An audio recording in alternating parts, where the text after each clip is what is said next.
Okay, let's look at this diagram. This is showing you the main parts of the lungs. Mainly, of course, we've talked a little bit about some of these features before, but what is shown here is the nasal cavities. So you can see the nasal cavities up here. Of course, you breathe in through your nose, and that's part of that. And it's going to go down your pharynx and then ultimately down your trachea into your lungs. And the parts, the bronchus of the lungs are branched off to become bronchioles. And there's a right lung, a left lung. The diaphragm, of course, is controlling the breathing like we were just talking about before.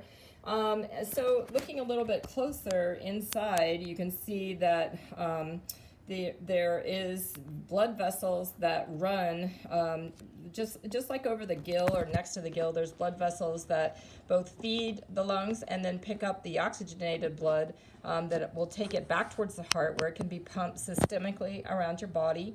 And so this is just showing you the end points of the bronchioles. That they have alveoli. That's these little balls of airy pockets here that are surrounded by the capillaries of the lung, and those are going to be picking up the oxygen and getting rid of the CO2. So those are important in terms of the actual gas exchange. Remembering that terrestrial systems have to stay moist.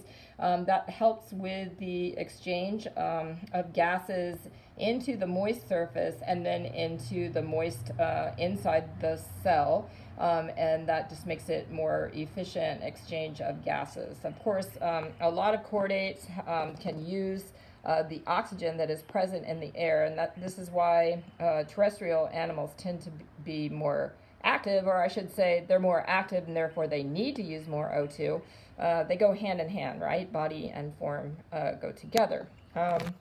Okay, so the next thing is look at, there is some controls of the actual breathing that have to do with nervous system, but this is an autonomic control of breathing. In other words, you don't really have to think about it. And what is happening is that there are a couple of places near your heart in the arteries, in particular the aorta and the vessels that are going up to your head.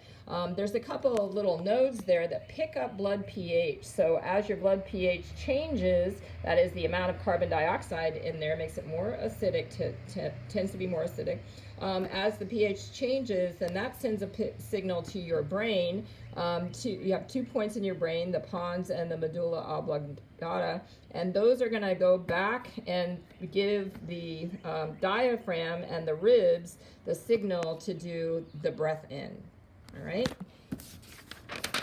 Okay, another thing to know is that the loading and unloading is, of course, done via just basically diffusion gradients. This is a diagram of the diffusion gradient. So if you had, for example, in this case, I have a fairly low amount of oxygen. And when the blood is circulating, this is a blood capillary, is circulating next to the alveoli. What's going to happen is, as the oxygen is pulled into the lungs, it's going to diffuse into that capillary, thereby, upping the amount of oxygen in the blood.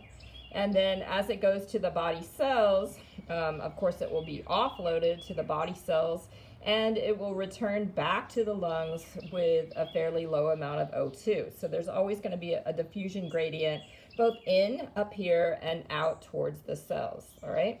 Now in this case, this is just talking about getting rid of CO2. So this is the same idea, though. CO2 is loaded on.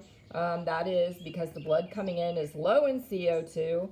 There will be a diffusion gradient, and then as you circle around, the CO2 will go into the alveoli and go out with your breath exhale. All right, so that's would be how that works. Okay, there's a couple of pigments.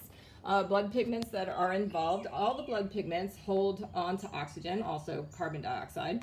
And there are many types, but two really common ones, or two really important ones, or just part of groups that we know well, are hemocyanin. These are in arthropods and mollusks. It uses copper to hold oxygen, and it tends to be kind of a blue color when it's oxygenated. And hemoglobin and chordates use iron, and we talked about that before in core 1, and talked about the hemoglobin molecule, and it's red when it's oxygenated.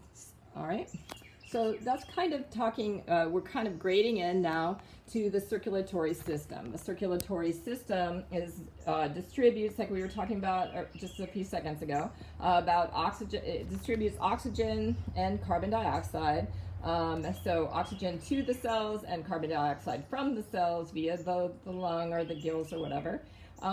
It picks up nitrogenous waste from the cells and it goes to the kidney or whatever system that we're using, like Malpighian tubules or something.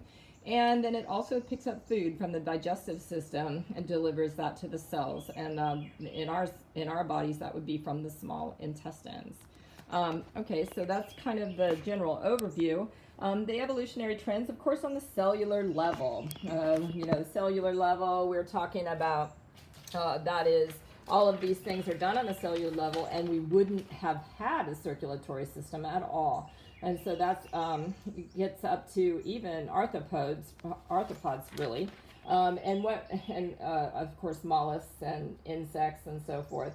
The next one that you would have is an open circulatory system with a heart, and what that means is that with or without a heart, I'm sorry. It means that it's going to have this fluid that is within kind of open chamber that is bathing the inside cavity or coelom, or in most cases, and it could have a heart that's sort of pumping that fluid around, or it could just rely on movement, such as in a rotifer. That they're very small organisms and they don't need big amounts of circulation. Or you can have a closed system with a heart. That's like us. We have a 4-chambered heart, but there are some animals that have 2 or 3 heart chambers. And there's even some that don't have a heart at all, like Neuramatia, which we looked at in lab, but we didn't really cover that group in class. Okay,